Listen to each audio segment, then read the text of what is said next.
thank you so much for tuning in to my channel. So today's video, I'm just gonna get right into it.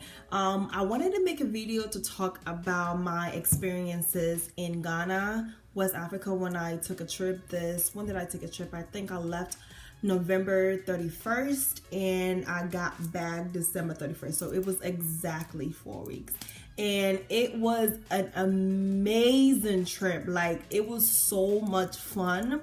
Like, I cannot describe to you how amazing that trip was. And I will honestly recommend everybody to go. If you got some vacation time and you need somewhere place to explore, go. Please go to Ghana, like, honestly. But of course, it's me. I have pros and I also have cons about this trip. And since it was my first trip going back home, since I moved from Ghana to America, I thought that it would be a great idea to make a video to tell you guys what I loved about it and what I absolutely hated about it. So let's just talk about the dislikes, because I like to always get the negative stuff out of the way and then talk about the positives, okay? So the first thing that I did not like, and I was absolutely shocked that I didn't really like this, is the food. So the whole time I've been planning this trip to go back home, I was like, I cannot wait to go back home, because I remember loving the food. Like, the food was bae, right? So I'm like, I cannot wait to go back to Ghana, because I cannot wait to eat and get fat, and I want to come back fat basically and gain some weight. Well, that wasn't the case when I went to Ghana. Like, a lot of the places that I went to eat, I didn't really like the food like that. And I'm not saying I went to every freaking restaurant in Ghana, of course not, but I'm just saying the ones that I did go to, I didn't really like the food. Like, I just felt that and I also think that I had too much expectation. Like, my expectation was like, up to heaven. So when I got there and it wasn't like that, I was kind of like, I was just not impressed at all. And I was really sad about that, because I really did not eat for a long time, because I was ready to eat everything inside. The one food that I did eat like every freaking day was the Ghana yogurt and the freaking fun yogurt and the fun milk and all that, and the plantain chips, the cocoa chips.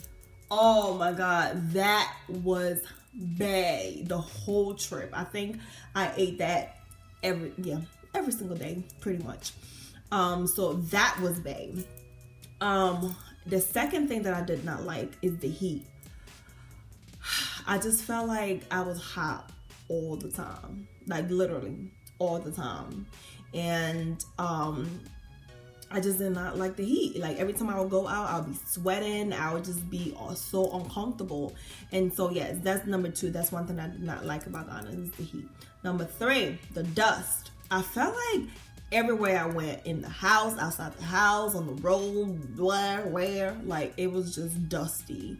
And I couldn't stand that. Let's see what else. Driving in Ghana, oh my goodness. So I did not drive the whole time I was in Ghana. No, I think I actually drove once or twice maybe, and that was it, the whole 4 weeks. And it was freaking crazy. I had to get someone to drive me around. Shout out to Okoto.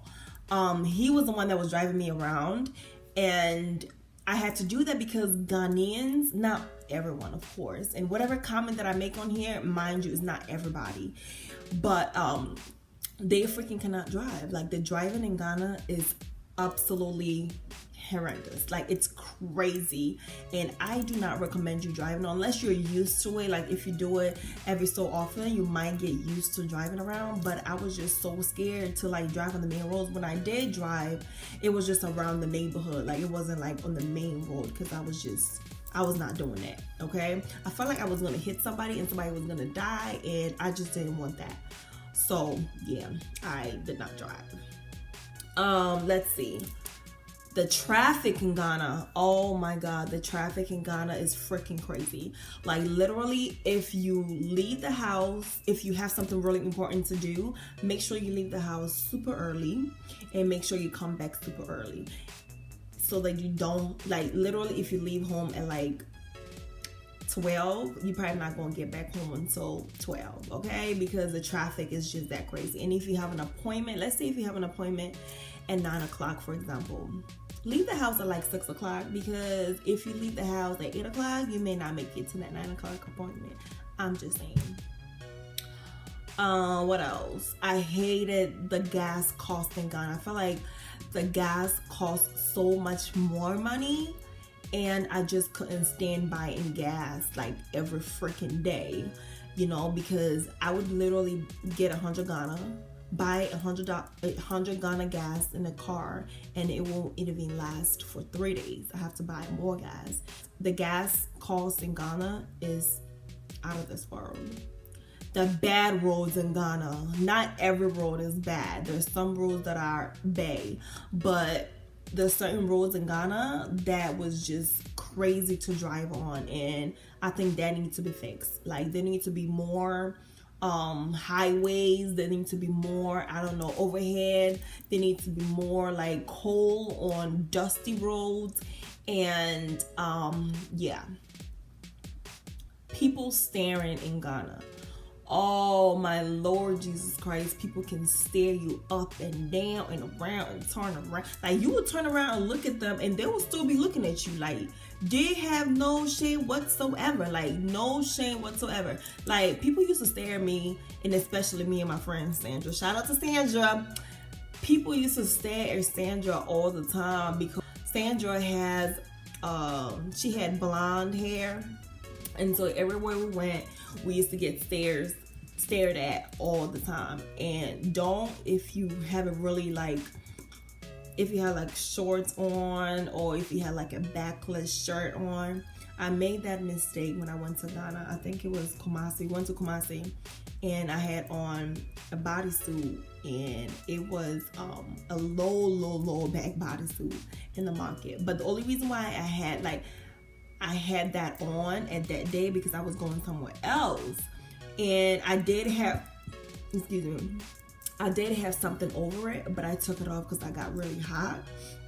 Because I would have never wore that to the market, because I know how Ghana is, you know, and I would have never wore something like that to the market because I know for sure that people will be staring at me. So I only did that because, yeah, I had to go somewhere else, and I did have something on top of it, but I had to take it off because it was just so hot. The data and phone credit, or data credit, or whatever you want to call it in Ghana is freaking crazy. I felt like I was buying data every freaking day, and I hated that. That's one thing that I missed about America. One thing that I missed about America was definitely having my free Wi-Fi every day, and having, you know, being able to call someone and not worry about like credits and all that. Like I really hated that in Ghana. What else? People asking for money. Oh my God. People asking for money, like everywhere you go, from the time you get off that plane, from the time you go back on that plane. Not everybody will ask you for money, but people that work like at the bus stations, people that work at the airport, who else asked me for money? Like just random people too. And sometimes I understand that because it's part of the hustle, but then certain things I'm just like, giving you a tip for holding my bag or whatever is not mandatory. Like I can give you a tip. Even the guy, you know, I took a bus to Kumasi, and the guy that put my bags in like under the bus, he wanted me to tip him, and I'm like, that's your job. Like, why should I tip you for doing your job? You know what I mean? Like they get mad if you don't tip them, and I'm like, am I supposed to tip you? Like, when did that start happening? You know what I mean? Like, it was just weird to me. And then the police in Ghana is so annoying. Like literally, if you go to Ghana and you drive with a DV plate, you have to make sure you get back before 6 o'clock, and you will probably get stopped. a lot of times because they know DV is that's the temp plates for the car, and most people that use that are people that that came from abroad and are on vacation. So I think that's the notion. So they are more likely to stop you if you have a DV plate and ask you to give them money, or they will take you to the police station or whatever. And most of the time, like, I didn't want to pay, but sometimes I didn't have time to sit there and negotiate with them. It's just ridiculous. You know what I mean? It's just freaking ridiculous. But Ghana police and them asking for bribe, not the whole, like I said, it's never an entire people or an entire department or whatever, but some of these cops or police in Ghana stop you and they ask you for money, and it's just annoying. I hated that. So of course I've been in America for a very long time, and even when I was in Ghana, I used to speak English. Like, English has always been like, I don't want to say my first language, but I want to say part of my language ever since I was born. I always speak English.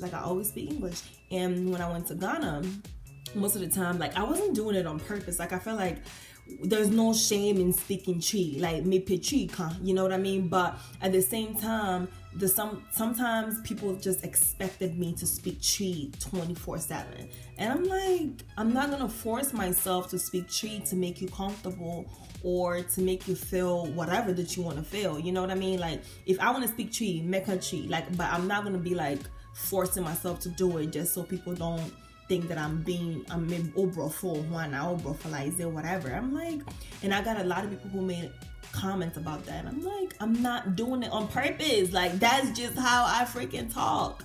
You know what I mean? Like, do you want to literally force me to speak Twi? And it's crazy because even when I'm home here or even wherever, when I'm speaking with my parents or my siblings or whatever, even when I do start speaking Twi, sometimes I always go back to changing it to English, or maybe I'll start with English and I end up switching to Twi. So it's like I'm always flip-flopping it. And it's like, people used to complain that I was speaking English, and I'm like, okay. What else? I think that was I think that's it for like the things that I did not like in Ghana. Now let's move on to the positive, because I do have a long list of positives as well. Like, it wasn't like I just had all these negative things and it was terrible, because trust me, I had a good old time in Ghana. But I just wanted to do this video, just people, why not? You know? Okay, so the first thing that I loved about Ghana was the high money exchange rate. Okay, I felt like I had money all the time because I would literally take out $100 and it can last me for like a week. And this is me going out every freaking day and touring, which costs money, and buying food outside, which costs money, and you know, all of that, buying gas and all of that. And so the high money exchange in Ghana is definitely a plus. Number two, I love the touring. Like, I love touring. One of the number one reasons why I wanted to go to Ghana is because I wanted to tour. And I felt like I never had that chance to do that when I was a child, when I lived in Ghana. And so going back and being able to tour and go to places that I've never been was absolutely amazing. Like, I enjoyed every single minute of that. And I'm not done my touring. The next time I go to Ghana, that's like a to be continuing thing, because I did go to a lot of places, but then again, there's a lot more places that I did not get to. So yeah, basically just being able to experience Ghana as a grown adult was absolutely amazing. I did like some of the food, like I already mentioned. I love the plantain chips, the cocoa chips, the yogurts. I love the ice kinky. What else did I like to eat in Ghana? The kebabs, but then some of the kebabs are really, really, really tough to chew, so I did not like it like that. I'm sorry. I was really hoping that I would love that, but it was alright. What other thing did I like about Ghana? Oh, you might think this is weird, but I really love the fact that sometimes the chickens in my backyard woke me up. I thought that was so freaking cool. Like, I would be sleeping, I'd be like, oh, and I'm like, oh my god, that shit just feels, I don't know, I'm just weird like that. I just loved it. I thought it was so cool. The next thing on my list, oh, I love the hustle of my people. Like, everybody's hustling. Like, everybody get up early and go hustle all day long, and I just loved it. Like, I love driving on the streets and seeing people selling different things, water, selling plantain chips, selling whatever it is that they're selling to make money, from young people to older people, to boys to girls, to women to men. And I just felt so, like, I thought it was just so amazing to see the hustle. Like, they really work really hard, and everybody's working really hard to make it. And I just love that spirit, and that just shows how much people are willing to work hard for their money. And I think there's a lot to say. That shows a lot about the people of Ghana. The fact that everybody's just hustling, everybody's working hard. Not everybody, but you know, a huge majority of people.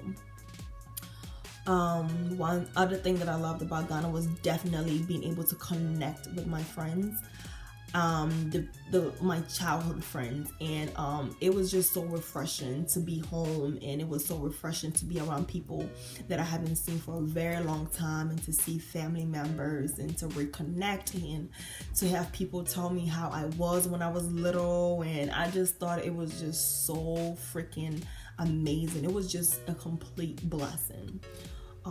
So yeah, what other thing?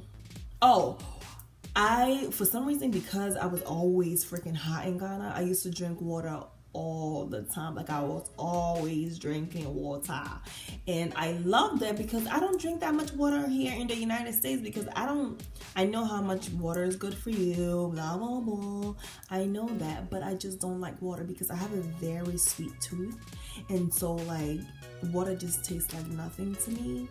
But I do like really like ice cold water. Like, in order for me to enjoy water, it has to be really ice cold. Excuse me. So I think the water plus the sun plus the air plus just feeling so good to be at home, it just made my skin so glowy all the time. Like, I just felt like my skin was just at its best when I was in Ghana, honey. Like, it was just glowing all the time. Like, the sun and my melanin and everything was just like, you know, it was freaking amazing. So I absolutely love that part about Ghana. And then right when I got back to the United States, I had pimples, and I'm just like, it gotta be something in the air, it gotta be something in the water, it gotta be something, maybe the stress in America, you know, like something, because my skin was so freaking amazing in Ghana. Like, glowing all the time, honey. You don't need for a highlight. I had natural highlight, you know, boom boom, like, it was amazing. What other thing?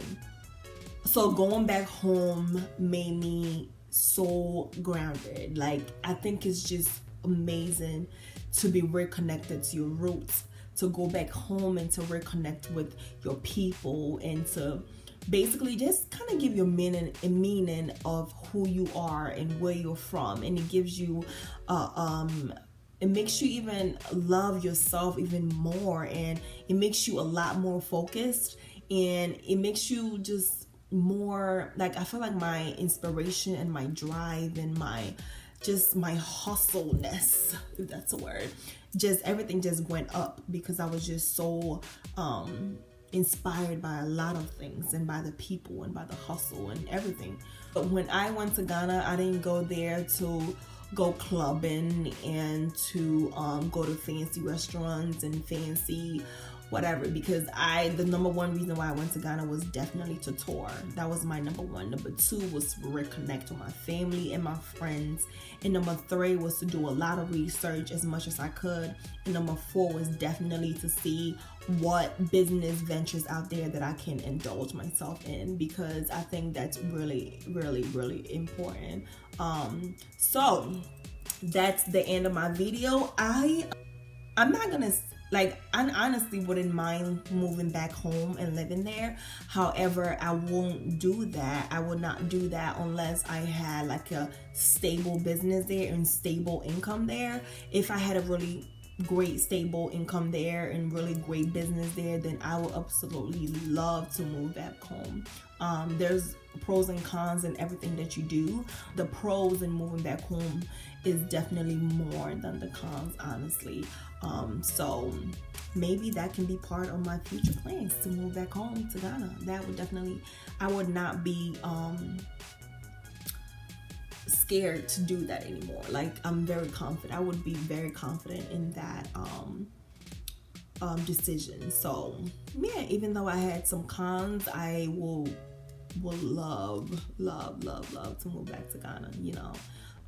But there's time for everything, and if the time comes and that's the decision that I want to make and do for my life, then I'll go ahead and do so. So that's it. Make sure you guys, like I'm telling you, if you are out there watching this video and you are thinking, I want to go on vacation, I don't know where to go, Jamaica is tired of y'all. Stop going to Jamaica. Stop going to freaking, what is it, Cabo? Stop going to, what is it, Bora Bora? What is the other one that people usually go to? Dubai. They all tired of y'all. Go to Ghana. Go to West Africa. Explore the roots. Go to the motherland. See how awesome it is. And I'm telling you, you will come back so refreshed and so inspired and just everything good, you know? So, yeah. Thank you guys so much for tuning in to my channel, and make sure that you come back for another video. Mwah. Hey, don't forget to subscribe and don't forget to like. Until next time, peace.